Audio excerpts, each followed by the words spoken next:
దారి ఇది. ఇక్కడ లెఫ్ట్ సైడ్ కనిపిస్తుంది కదా, అక్కడ చెట్టు నుంచి విలేజ్ టు విలేజ్ రోడ్ ఉంటుంది. అక్కడ దూరంలో విలేజ్ టు విలేజ్ రోడ్ కనిపిస్తుంది కదా, అక్కడ రైట్ సైడ్ మొత్తం మ్యాంగో గార్డెన్ ఉంటుంది. ఓకే, ఇక్కడ నుండి మనకి ల్యాండ్ స్టార్ట్ అవుతుంది. ఇక్కడ నుండి మనకి ఈ నుంచి చెట్టు అవుతుంది దాకా రోడ్ ఫేసింగ్ తోటి వస్తుంది. మనకి ఇదంతా ప్రాపర్టీ. ఇక్కడ రైట్ సైడ్ కనిపిస్తుంది కదా, ఇక్కడ నుండి స్టార్ట్ అవుతుంది. మనకి ఇదంతా ప్రాపర్టీ 2.5 acres ఉంటుంది ప్రాపర్టీ మొత్తం. Okay, 2.5 acres. మనకి బీటీ రోడ్ నుంచి 1.8 kilometers ఉంటుంది. మండల్ నుంచి ఒక 5 kilometers ఉంటుంది సైడ్ వరకు.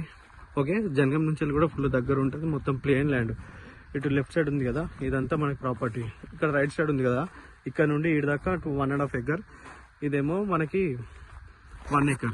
ఓకే, అక్కడ రైట్ సైడ్ కడీల నుంచి కార్ నుంచి స్ట్రేట్గా అక్కడికి వెళ్తే ఆ వేప చెట్టు దాకా, వేప చెట్టు అవుతుంది దాకా రోడ్ ఫేసింగ్ వస్తుంది, కెనాల్ ఫేసింగ్. ఓకే, ఆ నుంచి రైట్ ఉంది కదా, అక్కడ వేప చెట్టు నుండి మళ్ళీ స్ట్రేట్గా కౌస్ ఉన్నాయి కదా, అక్కడ నుండి. ఓకే, దానికి ఎదురుగా ఉంది కదా, అక్కడ దాకా వస్తాయి మనకి మొత్తం. ఓకే, మనకి ఇదంతా మనకి 2.5 acres ఉంటుంది ప్రాపర్టీ. ప్లేన్ ల్యాండ్ మొత్తము, చుట్టూ మొత్తం తోటలో మ్యాంగో గార్డెన్స్ ఉంటాయి.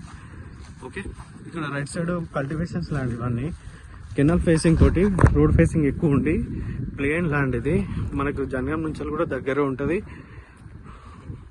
జనగాం డిస్టిక్లో ఉంటుంది ప్రాపర్టీ. మనకి బీటీ రోడ్ నుంచి 1.8 kilometers ఉంటుంది. ఇక్కడ లెఫ్ట్ సైడ్ కడి కనిపిస్తుంది కదా, అక్కడ రైట్ సైడ్ బౌండరీ కనిపిస్తుంది కదా స్టోన్, ఈ నుంచి ఎదురుగా అక్కడ దాకా ఉంటుంది ప్రాపర్టీ. ఓకే, లెఫ్ట్ అక్కడి నుంచి రైట్ సైడ్ ఆడదాకా ఇది ల్యాండ్. ఓకే, ఇది ప్లేన్ ల్యాండ్ మొత్తం రెడ్ సాయిల్.